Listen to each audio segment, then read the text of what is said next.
ಅಂಬೇಡ್ಕರ್ ಅವರು ಸರ್ವರಿಗೂ ಸಮಾನತೆ ಕಲ್ಪಿಸಿದರು. ಸಿ.ಕೆ. ಮಂಜುನಾಥ್ ಅಂಬೇಡ್ಕರ್ ಅವರ ಭಾವಚಿತ್ರ ಬರೆಯುವ ಚಿತ್ರಕಲಾ ಸ್ಪರ್ಧೆ ಹಾಗೂ ರಂಗೋಲಿ ಸ್ಪರ್ಧೆಗೆ ಚಾಲನೆ.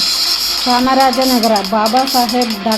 ಬಿ. ಆರ್. ಅಂಬೇಡ್ಕರ್ ಅವರು ಸಂವಿಧಾನದ ಮೂಲಕ ಸರ್ವರಿಗೂ ಸಮಾನತೆ ಕಲ್ಪಿಸಿಕೊಟ್ಟಿದ್ದಾರೆ ಎಂದು ಡಾ. ಬಿ. ಆರ್. ಅಂಬೇಡ್ಕರ್ ಮಹಾಸಭಾ ಕಾರ್ಯಾಧ್ಯಕ್ಷ ಸಿ.ಕೆ. ಮಂಜುನಾಥ್ ಹೇಳಿದರು. ನಗರದ ಡಾ. ಬಿ. ಆರ್. ಅಂಬೇಡ್ಕರ್ ಭವನದಲ್ಲಿ ಡಾ. ಬಿ. ಆರ್. ಅಂಬೇಡ್ಕರ್ ಮಹಾಸಭಾ ವತಿಯಿಂದ ಡಾ.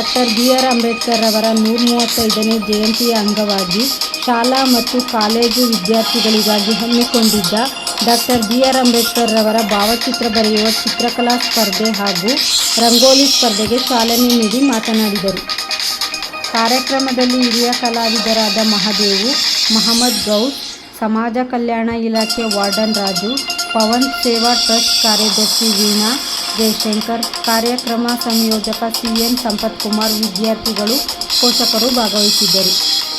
ವಿಜೇತರು ರಂಗೋಲಿ ಸ್ಪರ್ಧೆಯಲ್ಲಿ ಪ್ರಥಮ ಅನನ್ಯ, ದ್ವಿತೀಯ ನಂದಿನಿ, ತೃತೀಯ ರೇಣುಕಾ, ಸಮಾಧಾನಕರ ಪಾರ್ವತಿ, ರಮ್ಯಾ.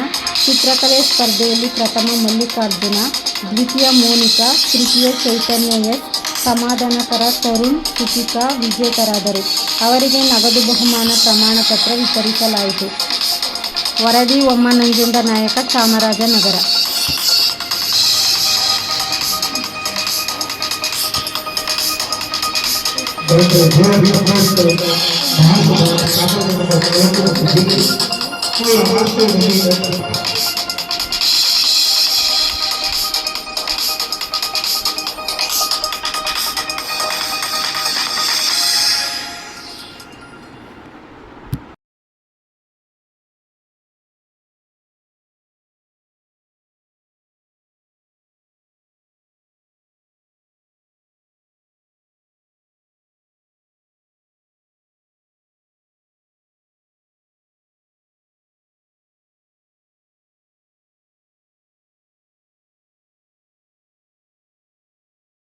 ಸಂಪತ್ಕುಮಾರ್ ಅವರೇ, ನನ್ನ ಮತ್ತು ಸಹಭಾಗಿ ಇರ್ತಕ್ಕಂಥ ಎಲ್ಲ ನನ್ನ ಸ್ನೇಹಿತ ಬಂಧುಗಳೇ, Baba Saheb doctor B R Ambedkar ಅವರ ಜನ್ಮ ದಿನಾಚರಣೆಯ ಅಂಗವಾಗಿ ಇವತ್ತು ಒಂದು ಸಾಂಸ್ಕೃತಿಕವಾದಂಥ ಒಂದು ಕಾರ್ಯಕ್ರಮವನ್ನು ನಡೆಸಬೇಕು ಅಂತಕ್ಕಂಥ ಉದ್ದೇಶವನ್ನು ಇಟ್ಕೊಂಡು ಇವತ್ತು ಸಣ್ಣ ಮಕ್ಕಳಿಗೆ ಅಂಬೇಡ್ಕರ್ ಅವರ ಅರಿವು ಮೂಡಿ, ಅಂಬೇಡ್ಕರ್ ಅವರು ಈ ದೇಶಕ್ಕೋಸ್ಕರ ಯಾವ ರೀತಿಯಾದಂಥ ಒಂದು ಕೆಲಸವನ್ನು ಮಾಡಿದ್ರು, ದೇಶಕ್ಕೆ ಅಗತ್ಯವಾದಂಥ ಸಂವಿಧಾನವನ್ನು ನಮ್ಮ ದೇಶಕ್ಕೆ ಬರ್ಕೊಟ್ರು.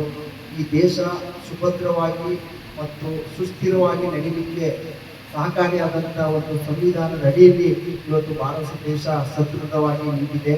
ಆ ಕಾರಣೀಭೂತರಾದಂಥ ಬಾಬಾ ಸಾಹೇಬ್ ಅಂಬೇಡ್ಕರ್ ಅವರು, ಆ ಒಂದು ಅಂಬೇಡ್ಕರ್ ಅವರ ಜೀವನ ಮತ್ತು ಅವರ ಒಂದು ಬಾಲ್ಯದ ನೆನಪುಗಳು, ಅವರು ದೇಶದಲ್ಲಿ ಅವರ ಆಗಿನ ಪರಿಸ್ಥಿತಿ, ಅವರು ನಡೆದು ಬಂದಂಥ ದಾರಿಗಳು, ಸಣ್ಣ ಮಕ್ಕಳಿಗೂ ಸಹ ಅದ್ರ ಬಗ್ಗೆ ಸವಿವರವಾದಂಥ ವಿಚಾರಗಳು ತಿಳಿಯಲಿ ಅಂತಕ್ಕಂಥ ದೃಷ್ಟಿಯಿಂದ ಅಂಬೇಡ್ಕರ್ ಅವರ ಒಂದು ಭಾವಚಿತ್ರವನ್ನು ಚಿತ್ರಕಲೆ ಮೂಲಕ ಬರೀತಕ್ಕಂಥ ಒಂದು ಹವ್ಯಾಸದಲ್ಲಿ ಅಂಬೇಡ್ಕರ್ ಅವರ ಆದರ್ಶಗಳನ್ನು ಈ ಒಂದು ವಿದ್ಯಾರ್ಥಿ ಪೀಳಿಗೆಗಳು ಅಳವಡಿಸಿಕೊಳ್ಳಿ ಅನ್ನೋ ಒಂದು ದೃಷ್ಟಿಯಿಂದ ಈ ಒಂದು ಸಾಂಸ್ಕೃತಿಕವಾದಂಥ ಒಂದು ಕಾರ್ಯಕ್ರಮವನ್ನು ಆಯೋಜನೆ ಮಾಡಿದ್ದೀವಿ.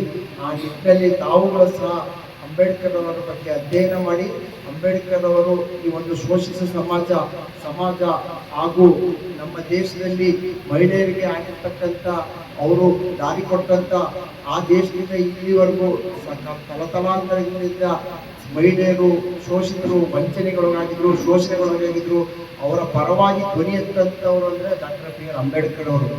ಅವರ ಅಂಬೇಡ್ಕರ್ ಅವರ ಒಂದು ಆದರ್ಶ ಎಲ್ಲ ಒಂದು ಮಕ್ಕಳಿಗೂ ಬೆಳೀಲಿ ಅಂತಕ್ಕಂಥ ದೃಷ್ಟಿಯಲ್ಲಿ ಇಟ್ಕೊಂಡು ಈ ಒಂದು ಮಕ್ಕಳಲ್ಲಿ ಒಂದು ಸೃಜನಶೀಲತೆಯನ್ನು ಮೂಡಿಸೋಕ್ಕೋಸ್ಕರವಾಗಿ, ಅಂಬೇಡ್ಕರ್ ಬಗ್ಗೆ ತಿಳ್ಕೊಳ್ಳಿಕ್ಕೋಸ್ಕರವಾಗಿ ರೀತಿಯಾದಂಥ ಒಂದು ಸಾಂಸ್ಕೃತಿಕವಾದ ಕಾರ್ಯಕ್ರಮವನ್ನು ನಾವು ಹಮ್ಮಿಕೊಂಡಿದ್ದೀವಿ.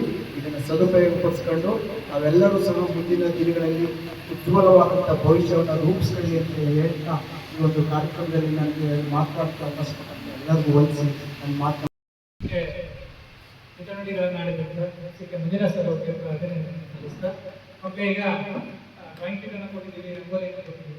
ರಂಗೋಲಿಯಲ್ಲಿ ಭಾಗವಹಿಸುವಂಥ ಯಾರಿದ್ದಾರೆ ಅವರು ಹೊರಭಾಗದ ವಿದ್ಯಾರ್ಥಿ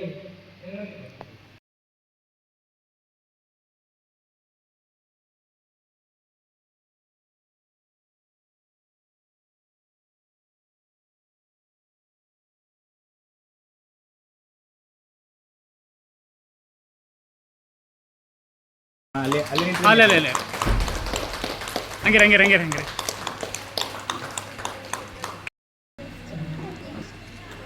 ಓಕೆ ಸರ್.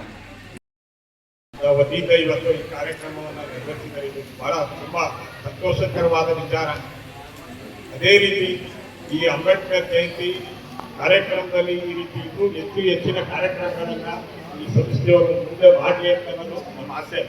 ಇದೇ ರೀತಿ ಆ ಸಂಘ ಸಂಸ್ಥೆಯವರು ಜಯಂತಿ ವೇದಿಕೆ ಕೂಡ ಎಲ್ಲ ನಮ್ಮ ಗ್ರಾಮದ ಎಲ್ಲ ಹೆಚ್ಚಿನ ಸಂಖ್ಯೆಯಲ್ಲಿ ಜಯಂತಿ ಸರ್ಕಾರಿ ಕಾರ್ಯಕ್ರಮ ಅದನ್ನು ಕೂಡ ಹೆಚ್ಚಿನ ಸಂಖ್ಯೆಯಲ್ಲಿ ಬರಬೇಕು. ಆ ಕಾರ್ಯಕ್ರಮಕ್ಕೆ ಅಂಬೇಡ್ಕರ್ ಜಯಂತಿ ಕಾರ್ಯಕ್ರಮಕ್ಕೆ ಬರಬೇಕು. ಮತ್ತೆ ಇವತ್ತು ಏನು ಈ ಚಿತ್ರಕಲಾ ಸ್ಪರ್ಧೆ ಮಾಡಿದ್ದಾರೆ, ಮಕ್ಕಳಿಗೆ ತುಂಬಾ ಪ್ರೋತ್ಸಾಹ ನೀಡಿದಂಗಾಗುತ್ತೆ. ಮಕ್ಕಳಿಗೆ ನಾವು ಇನ್ನೂ ಚಿತ್ರಕಲೆಯಲ್ಲಿ ಭಾಗವಹಿಸಬೇಕು, ಇತರ ಕಾರ್ಯಕ್ರಮಗಳಲ್ಲಿ ಭಾಗವಹಿಸಬೇಕು ಅಂತ ಮಕ್ಕಳನ್ನ ಪ್ರೇರೇಪಣೆ ಮಾಡ್ತಾ ಇದ್ದಾರೆ ಈ ನಮ್ಮ ಮಹಾಸಭಾ ವತಿಯಿಂದ. ಆದ್ರಿಂದ ಇನ್ನೂ ಹೆಚ್ಚಿನ ಸಂಖ್ಯೆಯಲ್ಲಿ ಮಕ್ಕಳು ಭಾಗವಹಿಸಿ ಚಿತ್ರಕಲಾ ಸ್ಪರ್ಧೆ ಮತ್ತೆ ಯಾವುದೇ ಕಾರ್ಯಕ್ರಮ ಮಾಡಿದ್ರು ಹೆಚ್ಚಿನ ಸಂಖ್ಯೆಯಲ್ಲಿ ಭಾಗವಹಿಸಿ ಉತ್ತೇಜನೆ ನೀಡಬೇಕು. ನಿಮಗೂ ಪ್ರೋತ್ಸಾಹ ನೀಡಿದಾಗ ಸಂಘ ಸಂಸ್ಥೆಗಳಿಂದ ಯಾವುದೇ ಕಾರ್ಯಕ್ರಮದಲ್ಲಿ ಭಾಗವಹಿಸಕ್ಕೆ ಧೈರ್ಯ ಬರ್ತದೆ.